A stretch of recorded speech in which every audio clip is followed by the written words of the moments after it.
Bem-vindo à primeira semana Carreira em Foco. Olá, eu sou Wellington Fernandes, professor universitário e consultor de carreiras. Falando assim parece fácil, né? Parece que eu já nasci professor, universitário, consultor de carreira. Na verdade, não, óbvio, é claro que não. Eu iniciei como muitos brasileiros iniciam e foi bem difícil o começo, bem sofrido mesmo. Eu conto uma história bem bacana no meu canal chamada Pipoca, acessa lá. Canal Wellington Fernandes, procura essa história, eu tenho certeza que você vai se identificar e lá eu conto com alguns detalhes que vale a pena conferir. Eu iniciei minha carreira acadêmica com 17 anos de idade, bem novinho mesmo. Quando eu entrei na universidade, eu entrei com um auxílio chamado patrocínio, já ouviu falar? Meu pai estava me ajudando. Ele pagava a minha faculdade e eu não queria continuar ou permanecer naquela situação. Eu queria ser dono do meu nariz, independente, eu mesmo, custear os meus estudos. E aí o caminho que eu encontrei foi correr atrás de um estágio. Assim como talvez você já ouviu, caso você seja um universitário, o primeiro ano de faculdade é muito difícil encontrar estágio e naquela época era mais difícil ainda, até porque os contratos do estagiário era bem diferente do que é hoje. Para você ter uma ideia, o estagiário ele só recebia um valor fixo e mais nada, e não eram as 6 horas que é hoje, era um período mais extenso, um período integral, normal, e eu não tinha mais nada a não ser aquele valor. Hoje, estagiário até férias tem. Então, estagiário, apesar de ser difícil, eu quero dizer uma coisa, você está no lucro, porque na minha época era um pouco mais difícil. Eu corri atrás de estágio, procurei uma agência especialista em estágio, inclusive é uma agência pioneira, está até hoje no mercado, e essa agência me indicou para um hospital que é referência América Latina na sua especialidade. E eu fui passar pelos processos seletivos, consegui o tão sonhado estágio no primeiro ano de faculdade, e aí eu cometi a maior bobagem da minha vida. Eu procurei o meu pai e falei assim: pai, obrigado, viu? Eu não preciso mais do patrocínio. Eu sou um idiota mesmo, um babaca. Por quê? Porque mal sabia eu que o valor que eu ia receber não ia dar para pagar a faculdade, mais condução, alimentação e outras coisas mais. O meu contrato era de 1 ano e em 1 mês eu não aguentei, eu quebrei, literalmente não deu mais. O que eu tive que fazer? Trancar a matrícula da universidade. Procurei a universidade numa quarta-feira, me lembro como se fosse hoje. Tranquei, com a dor no meu coração e de sacanagem, o que eu fiz? Eu falei, não, amanhã eu vou trabalhar, cara, eu vou trabalhar, vou dar um migué, o famoso meter o louco e vou trabalhar. E fui, na quinta-feira trabalhei o dia todo, ninguém falou nada, eu também não falei nada. Na sexta-feira eu fui trabalhar, mesma coisa. Sexta-feira, 3 horas da tarde, o RH liga para o meu setor e pede para eu comparecer até o departamento deles. Eu já sabia qual seria a notícia. Chegando no RH, me sentei, a moça que me atendeu falou assim: Wellington, ontem nós recebemos uma ligação da empresa de estágio, você trancou a sua matrícula, né? Eu disse que sim. Ela, você sabe o que isso significa, não é mesmo? Eu acenei com a cabeça, confirmando que sabia. E ela falou: pois bem, eu tenho 2 notícias para te dar. Uma boa e uma ruim, qual você quer ouvir primeiro? E aí eu falei, muito pessimista, né? Passa a ruim, depois você fala a boa. Ela falou, a ruim é que você não faz mais parte dessa organização, não faz mais parte do corpo de estagiários. Eu falei, eu já sabia. E a boa? Ela falou para mim assim, Wellington, a boa é que surgiu uma oportunidade, surgiu uma vaga para atuar, não tem nada a ver com RH, não tem nada a ver com a área que você está procurando dentro da administração, gestão de pessoas, é para trabalhar na central de atendimento telefônico. Você topa? O horário de trabalho é o mesmo, não são 6 horas, você vai trabalhar o dia todo atendendo o telefone. Só que o salário é bem maior do que o que você recebia no estágio e também você vai ter direito ao seu registro na carteira, obviamente, porque você vai ser o contratado efetivo, né? Vai ser efetivado aqui conosco e vai receber uma cesta básica mensal mais a condução, né? O transporte. Você aceita? É claro que eu aceitei, quase que eu dei um beijo na boca daquela mulher. É claro, é óbvio que eu aceitei. Eu ia voltar para casa sem faculdade, com matrícula trancada, sem emprego, ainda ter que encarar o meu pai falando um monte na minha orelha. Eu não pensei 2 vezes, eu entrei de cabeça naquela proposta, naquela luz para mim no final do túnel e fui. E depois de um tempo eu percebi algo, a tristeza ela mostra coisas que a alegria não mostra e a alegria mostra coisas que a tristeza não mostra. Eu fui trabalhar tão contente, tão feliz que me tornei um workaholic, isso mesmo, casado com o trabalho. Eu trabalhava muito, muito mesmo, me dedicava, dava sugestões, anotava, fazia questão de entender um pouco mais sobre o atendimento ao cliente, o encantamento dos clientes. Todos os cursos que a empresa patrocinava, eu estava dentro, estava ali fazendo perguntas, fazendo minhas anotações, me dedicando ao máximo, trabalhando nos plantões de final de semana.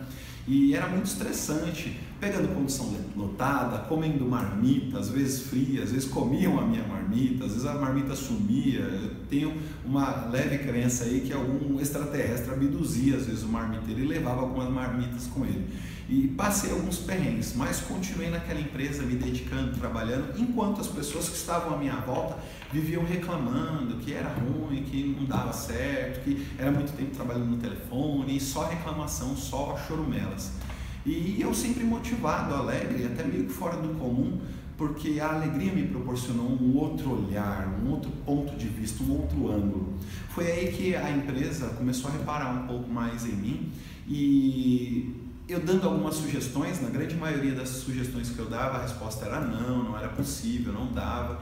Às vezes eu me chateava, mas não fazia eu parar. Eu entendi depois que, muitas das vezes, aquilo que eu tenho como verdade, talvez naquele momento, naquela circunstância, não é a verdade da empresa, não faz parte do objetivo estratégico da empresa. Então eu preciso esperar chegar essa vez e às vezes pode ser que ela não chegue e me conformar, mas não desistir por qualquer coisa. A empresa me notando e percebendo o meu engajamento, a minha performance, custeou, me convidou para voltar para a universidade e eles pagariam 50% da minha universidade. Eu aceitei. Detalhe, eu fui para a universidade que eu queria estudar e fazer o curso que eu queria fazer, que era o curso de administração. Afinal, meu sonho era administrar uma empresa, na verdade mesmo a minha empresa, liderar a minha empresa, os meus funcionários, a minha carreira. E aí eu fui, estudei, adquiri conhecimento. Na minha formação, nem administração, logo depois de formado, né, eu acabei saindo dessa empresa porque eu havia crescido de uma forma que eu não cabia mais lá. E é isso que eu preciso entender, é isso que você precisa entender quando você que entrou muito feliz numa empresa e depois alguns picos de tristeza vai batendo e você não se enxerga mais lá. É apenas isso, a empresa não é ruim, mas você não serve mais para essa empresa e talvez a carreira esteja te convidando para algo maior, algo melhor. Entenda isso, não é uma palavra de motivação, mas a carreira costuma nos convidar, nos chamar. Saí de lá, fiquei um tempo sem trabalho e comecei a minha busca incessável e comecei a escrever. Escrevi um livro quando não estava trabalhando, chamado Empregabilidade. É mole ou que é o quê? Quando eu escrevi o livro e precisava publicar, pedi ajuda para muita gente que me disseram assim, é difícil publicar livro, não dá para publicar. Eu não era nem professor universitário quando eu publiquei esse livro. E eu não desisti e acabei lançando essa literatura. Em 2009, quando eu entrei numa multinacional para atuar como agente executivo de negócios. Lá eu aprendi tudo sobre a gestão comercial, as vendas, persuasão. Aquilo me fez crescer muito, o salário era muito bom. Para você ter ideia, o vale alimentação de 2009 naquela empresa era de R$25. É significativo até hoje, tem gente que não ganha isso para se alimentar na sua empresa. E aí eu comecei a ver uma outra forma de trabalhar, outra empresa, uma visão mais global, e aquilo me ajudou muito, porque o hospital onde eu trabalhava tinha uma cultura mais nacional, né? Era um hospital nacional, uma cultura familiar, e as coisas foram se expandindo, crescendo, e eu sempre com um vazio dentro de mim, seja num ônibus lotado, outra hora numa calçada, na rua, tomando não de cliente. Eu pensava comigo, isso não é para mim, eu sou mais do que isso, eu preciso de mais, eu preciso buscar conhecimento. Foi aí que eu recebi, né, um convite para ir para a universidade, ministrar, lecionar. Estou há 10 anos lecionando na universidade e sempre focando nos estudos. Esse casamento de teoria com prática, ele é incrível, ele faz com que a gente cresça de uma maneira absurda se você souber aproveitar. O conhecimento sem a prática não é muita coisa, e a prática sem conhecimento também não, por isso a junção dos dois. E os seus insights, você precisa confiar mais em você e se entregar para esse mundo novo, esse mundo maravilhoso. Depois disso eu publiquei mais um livro, Lidere Sua Carreira 3.0, e um terceiro livro, que é o Dinâmicas de Grupo. Pois bem, eu quero resumir essa história, né, que parece ser uma história de sucesso, sim, fantástico, mas eu ainda sinto que tem mais. Eu fiz uma palestra na Avenida Paulista, em um auditório que eu loquei, um auditório muito bacana, eu fui atrás de patrocinadores, tomei muito não, mas eu fui atrás e consegui. Uma palestra para 200 pessoas. Terminando essa palestra, ao sair do evento, radiante, feliz, eu olhei para aquele prédio enorme, todo espelhado e pensei comigo assim, puxa, queria ir para Paulista, eu preciso ir para Paulista, eu gostaria de vir para Paulista. E desde 2012, quando foi essa palestra, eu já lecionando e atuando numa empresa multinacional, eu fiquei até 2017 com esse pensamento, preciso, queria, gostaria e não fiz isso. Esse ano aqui, no encerramento de mais uma das minhas pós-graduações, eu pós-graduei em liderança, gestão de pessoas, equipes e em counseling, eu percebi através da metodologia do counseling, olhar para dentro e conseguir enxergar um Wellington diferente, com um potencial incrível e que eu poderia assim responder as minhas perguntas e ter a total autonomia e diretriz sobre a minha vida, sobre a minha carreira. E em janeiro desse ano eu tinha acabado de fazer algumas mudanças de cunho pessoal e profissional também. Eu falei assim, eu não preciso, eu não queria e eu não gostaria de ir para Paulista não, eu vou para Paulista. E eu fui e o mês passado nós fundamos a nova sede do Instituto Lidere Sua Carreira, que até então estava localizado ali no Tatuapé e na Penha, e hoje nós estamos centralizados os atendimentos de aconselhamento de carreira, consultoria especializada em carreira na Avenida Paulista, coração do Brasil, coração de São Paulo, e atuando em alta performance e tendo os resultados assim, incríveis e vendo como as pessoas que passam pelo processo, pela metodologia do counseling, que passam pela metodologia e as técnicas do coaching, podem ampliar ainda mais a sua performance e conquistar coisas que estavam só no sonho, só no pensamento, no desejo, naquela indignação de que eu não gosto de onde eu trabalho, aqui tá ruim, mas se eu sair lá fora tá pior por conta da crise. Quer eliminar todos esses pensamentos, essas crenças limitantes, esses bloqueios mentais?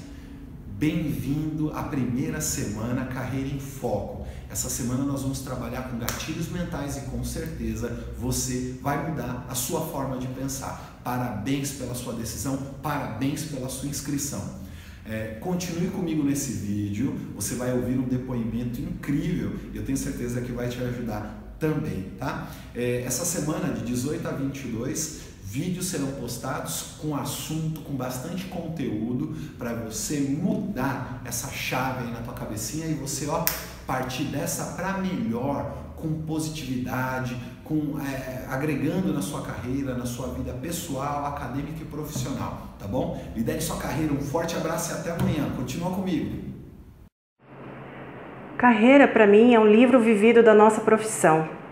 Assim como um livro tem capítulos, tem começo, meio e fim, às vezes o começo é meio sem graça, às vezes a gente empaca no meio do livro. Assim eu acho que é a nossa carreira. Tem momentos que a gente quer seguir uma carreira, acaba estando em outra, mas eu acho que é muito possível a gente mudar o rumo dessa história. Você pode escrever novos capítulos. De uma ação, você pode escrever um drama. De um drama pode virar uma comédia. E assim eu acho que é exatamente a carreira. Não precisa ser uma história de um capítulo só. Você tem que escrever vários capítulos para chegar no finalmente e deixar um bom legado. E liderar a própria carreira é você ser o protagonista dessa história, desse livro. Você pegar a caneta e escrever o próprio livro. E cada um tem a sua. Eu acho que o importante é a gente não ficar comparando a carreira do outro. É importante sim a gente ter referências e a quem admirar, porém não a quem querer copiar. Cada um tem que ter a sua carreira e liderar a própria carreira. Um abraço.